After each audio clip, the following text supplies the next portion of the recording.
बहुत भोली भाली हो तुम, वाह। बहुत भोली भाली हो तुम, जी। बहुत भोली भाली हो तुम, बहुत भोली भाली हो तुम।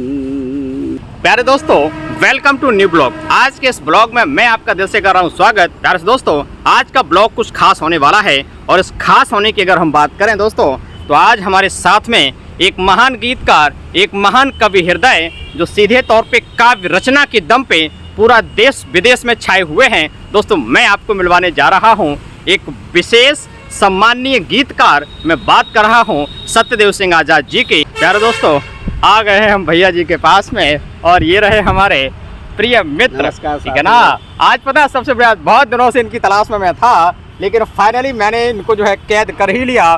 बस सच मानिए, किडनैप वर्ड यूज नहीं करूंगा क्योंकि वो गैर कानूनी हो जाएगा। तो आजाद जी, आज शिक्षक दिवस के अवसर पर मैं आपका ढेर सारा वंदन अभिनंदन करता हूँ गोविंद सर ब्लॉग चैनल पे। और विश्वास मानिए, आज आपके जो विचार हम तक पहुँचेंगे, हमारे दर्शकों तक पहुँचेंगे, ये हमारे लिए बड़े सौभाग्य की बात है। बहुत बहुत हार्दिक अभिनंदन भाई आपका भी। और शिक्षक, आज क्योंकि शिक्षक दिवस है जी, इसके लिए आपके सभी दर्शकों को, श्रोताओं को बहुत बहुत शिक्षक की ढेर सारी शुभकामनाएं। आप कैसे हैं पहले ये बताइए। मैं अच्छा हूँ, स्वस्थ हूँ, चंगा हूँ, क्या बात है, बढ़िया हैं। और एक बात कहेंगे, जो आप कह रहे हैं कि इसके महान गीतकार, महान होना तो बहुत बड़ी बात होती है जी लेकिन ये है कि थोड़ा कोशिश कर रहे हैं गीत लिखने की। जी। तो वैसे भैया एक बात कहूँ, आपने जो कोशिश की बात करी है, मुझे एक शेर याद आ रहा है, बहुत बड़ा शेर है प्यारे दोस्तों।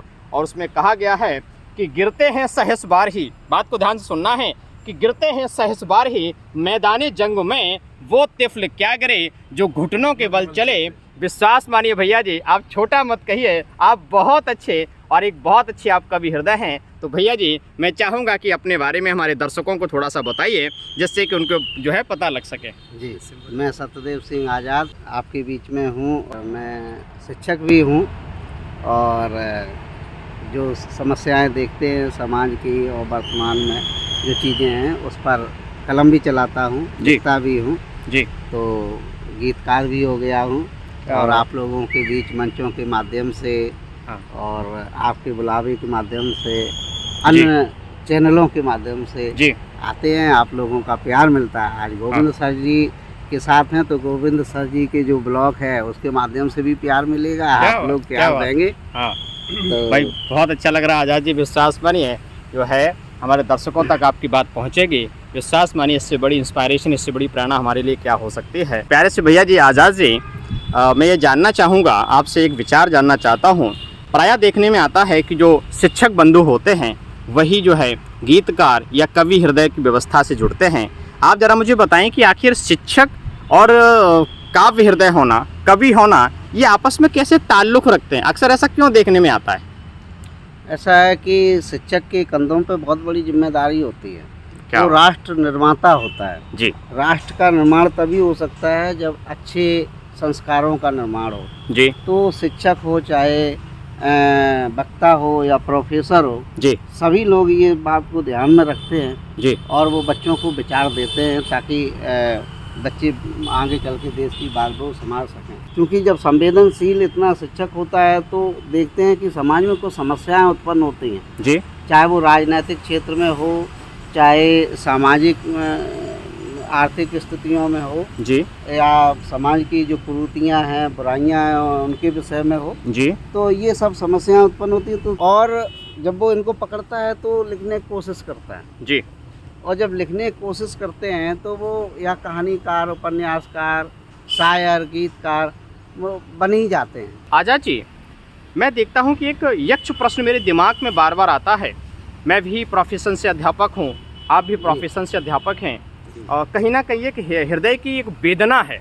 अगर हम उस वेदना की बात करें तो क्या आप ये सहमत हैं कि हमारी जो गुरु शिष्य परंपरा काफ़ी पुरानी रही है भारतीय संस्कृति में, आज के समय में जो शिक्षकों का सम्मान, जो वास्तविक सम्मान की वो हकदार हैं, वो उन्हें नहीं मिल रहा है? क्या आप इस विषय से, आप इस बात से सहमत हैं आप? पूर्णतः तो सहमत नहीं है हाँ हाँ। इससे कि ऐसा भी नहीं है कि स्टूडेंट बहुत ज़्यादा अनुशासनहीन हो गए हों, जी लेकिन ऐसा भी है कि कुछ अनुशासनहीन भी हुए हैं जो शिक्षकों का सम्मान नहीं करते। हाँ हाँ। उसका कारण है शिक्षा का बाजारीकरण। ओहो ओहो। जब शिक्षा का बाजारीकरण आपने देखा हो, हर शहर में बहुत महंगे महंगे स्कूल खुले हुए हैं जी जहाँ बहुत मोटी रकम ली जाती है शिक्षा के नाम पर। जी। और जब शिक्षा के नाम पर, जबकि ये इसमें गवर्नमेंट स्कूल वालों से कमाई पर कोई टैक्स नहीं लेती है, जी क्योंकि शिक्षा एक दान माना गया है, विद्या को दान करने का है, जी सामाजिक सेवा है, जी। तो इस पे टैक्स नहीं लेते। लेकिन इसको लोगों ने इतना बाजारीकरण कर दिया है, जी लोग इस पे इतना प्रॉफिट कमा रहे हैं। जी। तो आप बताइए कि जहाँ पैसे देके हर चीज़ ली जाती हो तो फिर स्टूडेंट के मन में भी आ जाता है। जी लेकिन जहाँ वास्तविक गुरु बहुत अच्छी मेहनत करते हैं, जी छात्र उनका सम्मान करते हैं, क्योंकि वो जानते हैं कि गुरु के सम्मान के बिना हम आगे नहीं बढ़ सकते। आजाद जी, विश्वास मानिए आपसे मिलके बड़ा ही हृदय गदगद है, क्योंकि आप अपने जो प्राकृतिक एक प्रकार से कहना चाहिए अपने दिल के भाव व्यक्त कर रहे हैं।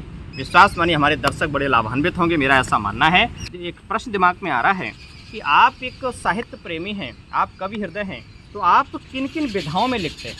अब इसमें जो लिख रहा हूँ, गीत लिख लेता हूँ जी, गज़ल लिखता हूँ, क्या मुक्तक लिख लेते हैं हाय हाय। और घनाक्षरी लिखता हूँ। अच्छा इस लेखन की भी एक बहुत अच्छी मैं आपको बात बताऊँ जी कि गुनगुनाने का दौर शुरू हुआ लगभग 15-14 साल की उम्र से। ओके अपना गुनगुनाते रहे और अपना लिखने लगे। जी फिर मुझे उसमें इंटरेस्ट आया, आत्म संतुष्टि मिली। जी तो जब बीएससी वगैरह की मैथमेटिक्स से, जी। तो उसके बाद और चिंतन करना शुरू किया, ओके तो वो बढ़ता गया।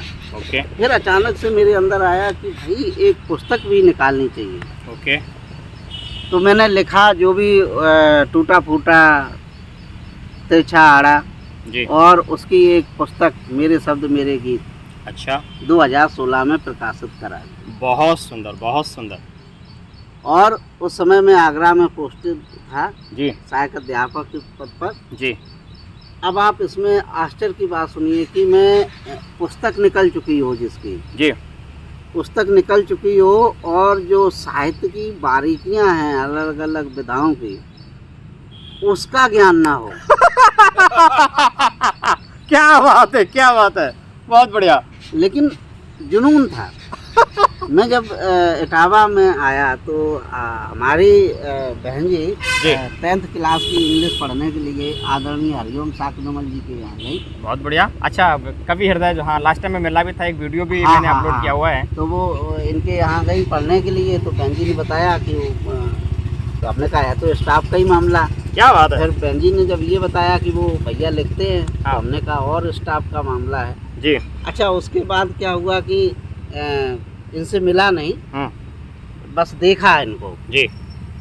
और मैं मतलब क्योंकि जॉब लगी तो बाहर चला गया जी। जब लौट के आया तो इन्होंने गौर किया कि ये लड़का विचार तो अच्छे लाता है जी, लेकिन जो बात जिस विधा में रखने का जो ढंग है जी, जो उसका क्या नाम व्याकरण है, उसमें त्रुटि आ रही है। ओके। मैंने इटावा के बहुत से शायरों से, कवियों से मिला जी, लेकिन आप आश्चर्य करेंगे किसी ने हमसे ये नहीं कहा कि आप इसमें ये भी गलती है व्याकरण। क्या बात है, क्या बात है, ये भी गलती है। अब मतलब तारीफ, जी, अरे वाह क्या आज़ाद लिखते हो जी, क्या आज़ाद लिखते हो, तारीफ। जी, जब ये भाई साहब इन्होंने गौर किया, बोले आज़ाद तुम्हें मालूम है कि कुछ गलती हमने नहीं, भैया हमें नहीं मालूम जी। तो इन्होंने मेरी उंगली पकड़ी। ओहो।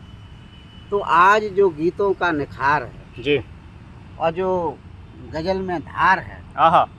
और जो मुक्तक का श्रृंगार है, हाय हाय, क्या बात है। वो आदरणीय हरिओम साक्य विमल जी की वजह से। बहुत बढ़िया, बहुत बढ़िया। मैं मतलब खुला कहता हूँ कि उन्होंने जो हमें बताया, आज भी सुधार करते हैं जी, तो उनकी वजह से। जी। अब मैं जाता हूँ तो जो पहले लोग पीठ ठोंकते थे, अरे वाह वाह क्या लिखा है, अब मैं पढ़ता हूँ तो वो खामोश हो जाते हैं। ये थोड़ा समझ में पता नहीं क्यों आता। मैं समझ पा रहा हूँ। पहले ठीक था कि अब ठीक हो? नहीं, अब ठीक है आप, क्योंकि बात बड़ी सीधी सी है कि विरोधी विचारधारा के लोग आपसे जुड़ने शुरू हो गए हैं। विश्वास मानिए आप सही दिशा में चल रहे हैं। मेरी ढेर सारी मंगलमय शुभकामनाएं। आजाद जी, मैं कह सकता हूं कि आप तरक्की कर रहे हैं। आजाद जी, एक प्रश्न जो दिमाग में आता है, क्या आप सहमत हैं कि वर्तमान में जो कविता की दयनीय स्थिति है, या यूं कहें कि साहित्य के अलग अलग विधाओं की दयनीय स्थिति है, उनके लिए कौन जिम्मेदार है? आप अपने विचार कृपया दर्शकों को बताइए। ऐसा कविता की स्थिति दयनीय नहीं है जी। दयनीय स्थिति कवियों की हो गई है। उनके पास विचार तो है नहीं, हाँ कविता लिखते हैं जी। और जो वास्तविक कविता कर रहे हैं जी उन लोगों को आगे नहीं आने दे रहे। जी। जो जिनके लेखन में सामाजिक विचार धारा जुड़ी हुई है जी। समाज की स्थिति जुड़ी हुई है जी। जो राजनीति के ऊपर कविता अच्छी करते हैं जी। जो कुरीतियों को लेके सामने आते हैं कविता के माध्यम से जी। तो होता क्या है कि जो स्पॉन्सर हो गए एक तरीके से आजकल बहुत बड़े बड़े स्पॉन्सर हो गए इसमें कविता में जी। कि उन्होंने मंच लगाया, कवि सम्मेलन कराया, तो पता चले कि उसके एक ही वो हो गए जिम्मेदारी लेने वाले जी। उनसे संपर्क किया, उन्होंने अपने जो लोग थे उनको सीधा बुला लिया। सही बात। तो इसमें छूट वो जाता है जो उनका अनुयायी नहीं बन सकता। अब तो ये मान लो कि ये जब से ये मोबाइल का दौर आया है और ये आधुनिक तकनीक जो विकसित हुई है जी, तो अब वो प्रतिभा दबी नहीं रह सकती। बिल्कुल। अगर वहाँ तक पहुँचेगी तो आपको देखने मिलेगा कि कविता में बहुत जल्दी से लोगों को लगने लगेगा कि ऐसी ही कविता पहले हुआ करती थी जी। आज भी वो करता है। आजाद जी, जब आपसे काव्य रचना पे चर्चा हो ही रही है तो मेरा आपसे गुजारिश है कि अपनी कोई एक बढ़िया सी रचना, तो चाहे कुछ भी हो, मैं तो बस सुनने के लिए तैयार हूँ, क्योंकि जब आप कुछ भी सुनाते हैं ना तो वो अंदर तक चुभ ही जाती है। तो हमारे दर्शक भी जो है वीडियो को देख रहे हैं, तो अपनी जो भी आप सुनाना चाहें भाव विभोर करने के लिए प्लीज़ आप सुनाइए। ऐसा है, मौसम भी अच्छा है जी और दृश्य भी अच्छा है जी। आप देख रहे हैं हरे भरे वृक्ष हैं और घास भी मस्त हरियाली है एकदम से। ओके। तो इस मौसम को देख के तो श्रृंगार का गीत ही बनता है। आय हाय सिंगार, रोमांटिक फीलिंग्स आ रही है दोस्तों। तो सुनाते हैं, सुनिएगा भाई, आनंद लीजिएगा आप लोग भी जी। गोविंद सर ब्लॉग के जो भी श्रोता है जी, आप आनंद लीजिएगा। ओ मेरे राजना, ओ मेरे साजना जी। ओ मेरे राजना, ओ मेरे साजना, है कहाँ तू मुझे ये बता, ढूंढती हूँ तुझे मन में चाहत लिए, मेरे दिलबर मेरे पास आ, मेरे दिलबर मेरे पास आ। प्रथम बंद देखिएगा इसका जी। जो हो यादों में तुम, जो हो सांसों में तुम, जो हो यादों में तुम, जो हो सांसों में तुम, फिर मुलाकात किस काम की, रागिनी सी बजी चांदनी सी बिछी, वाह। होंठ से बात किस काम की, देख मेरी दशा आ मेरे पास आ, देख मेरी दशा आ मेरे पास आ, खुद से ही तू यूं न खुद को छुपा, ओ मेरे राजना, ओ मेरे साजना, है कहाँ तू मुझे ये बता, ढूंढती हूँ तुझे मन में चाहत लिए, मेरे दिलबर मेरे पास आ, मेरे दिलबर मेरे पास आ। आजाद जी, मैं भी आ गया आपके पास। भावनाएं बदल गई हैं प्यारे दोस्तों, करकोद के रख दिया अंदर से प्यारे दोस्तों, और कहीं ना कहीं पुरानी कुछ यादें हैं वो ताज़ा हो गई। एक बात कहूँ दोस्तों, उत्कर्ष भजन यूट्यूब चैनल पे पढ़ाते पढ़ाते तो जो है आपको पता है कि अध्यापक की भूमिका में होते हैं, लेकिन इस चैनल के माध्यम से जो नेचुरलिटी है, कहीं ना कहीं काव्य के प्रति श्रद्धा भाव है, वो आज़ाद जी ने जो है बाहर लाने का प्रयास किया। भाई मज़ा आ गया आज़ाद जी। मैं गुजारिश करूँगा कि एक छोटा सा कुछ भी आप सुनाना चाहें तो एक और हो जाए। बहुत अच्छा लगा, विश्वास मानिए हमारे दर्शक निश्चित रूप से भाव विभोर हो चुके होंगे। तो आज़ाद जी कृपया कुछ और सुनाइए। बहुत भोली भाली हो तुम,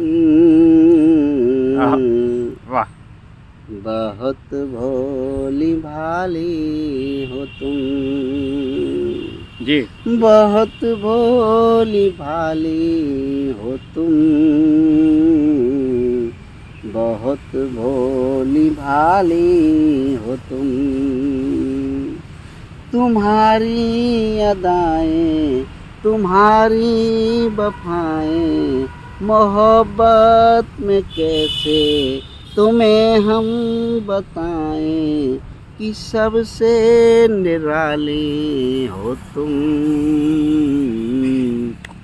बहुत भोली भाली हो तुम।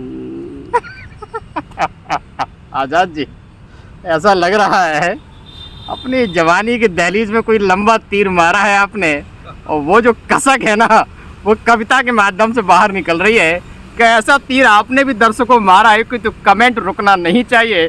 प्यारे दोस्तों बहुत अच्छा लग रहा है आज आज़ाद जी, विश्वास मानिए मतलब बहुत अंदर से फीलिंग से दुआएं निकल रही हैं।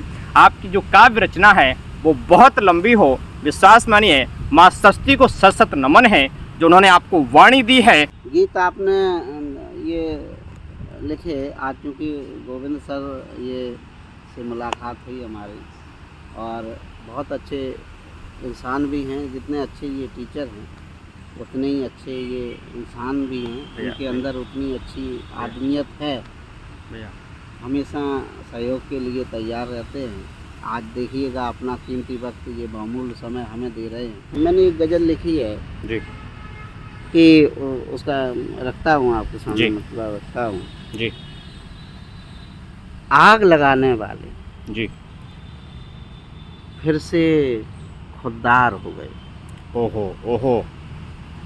आग लगाने वाले फिर से खुददार हो गए। जी। सींचा जिसने खून से मुल्क वो गद्दार हो गए। ओहो, गहरी कविताएं हैं। सींचा जिसने खून से मुल्क जी, वो गद्दार हो गए। मेरी इन आँखों ने ऐसा मंजर नहीं देखा। ओहो, मेरी इन आँखों ने ऐसा मंजर देखा कभी नहीं। मेरे कातिल ही मेरे थानेदार हो गए। आय हाय आय हाय। मेरे कातिल ही मेरे थानेदार हो गए। और कवि, शिक्षक, शायर, प्रोफेसर सब पीते रहे जहर। जी, बहुत बड़ी बात कह रहा हूँ मैं। जी। देश की इस समय की परिस्थिति आप देखिएगा। जी। और जहाँ सुप्रीम कोर्ट से, हमारे माननीय सुप्रीम कोर्ट से जब माननीय मुख्य न्यायाधीश रिटायर हों और भावुक हो जाएं, हाँ, और वहाँ ये बात आई कि कुछ पेटिशनें 5-5 साल तक हियरिंग नहीं होती है जी, जो बहुत ज़रूरी है जी, उन पे हियरिंग नहीं हो पा रही है। तो ऐसी जब कंडीशन फंसे तब मैं कहता हूँ कि कवि, शिक्षक, शायर, प्रोफेसर सब पीते रहे जहर, मुंह से सच निकला और गिरफ्तार हो गए। मुंह से सच निकला और गिरफ्तार हो गए। बहुत बहुत हो गए। इंसाफ अदालत में होता तो और बात थी। जी, इंसाफ अदालत में होता तो कुछ और बात थी। तो और बात थी। हम मुंसिफ की तारीखों से बीमार हो गए। आय हाय आय हाय। एक शब्द चला था चौकीदार, जी, उसको मैंने लिया, रखता हूँ कि एक झूठे ने झूठों को सच का खिताब दे दिया। जी, एक झूठे ने झूठों को सच का खिताब दे दिया। जितने बेईमान थे सब चौकीदार हो गए। गहरी कविताएं हैं आजाद जी, गहरी बहुत कविताएं हैं। बहुत शुक्रिया आपका गोविंद सर जी। जी आपने अपने गोविंद जो ब्लॉग का आपका है जी उसके माध्यम से आज आपने जो मुलाकात का हमें समय दिया, जी इसके लिए आपका बहुत बहुत आभार। भैया और इसलिए भी आभार कि आपके जो दर्शक हैं, जी। जो श्रोता हैं, जी जो आपके अनुयायी हैं, जी। जो आपके बात को सुनते हैं, महत्व देते हैं, जी उन सबका भी बहुत बहुत हार्दिक आभार कि हमारी वाणी जो उन तक पहुंचेगी, जी कहीं ना कहीं वो भी हमसे प्यार ही करेंगे। बिल्कुल सही बात है। इसलिए आपका आजाद जी बहुत हार्दिक बहुत आभार, बहुत बहुत शुक्रिया। आज का जो दिन है वो विशेष है। विश्वास मानिए, आप जैसे विशेष कवि हृदय, साहित्य विधा के प्रेमी, अच्छे शिक्षक, आप जो है ढेर सारे ग्रामीण क्षेत्र के बच्चों में शिक्षा की जो अलख जगा रहे हैं, जो लौ जगा रहे हैं। विश्वास मानिए, आपसे मिलकर बहुत अच्छा लगा प्यारे से भैया जी। मैं चाहूँगा कि जब भी आपको और समय मिले, आप हमारे दर्शकों के लिए अपना कीमती समय निकालिए। भैया बहुत बहुत आभार।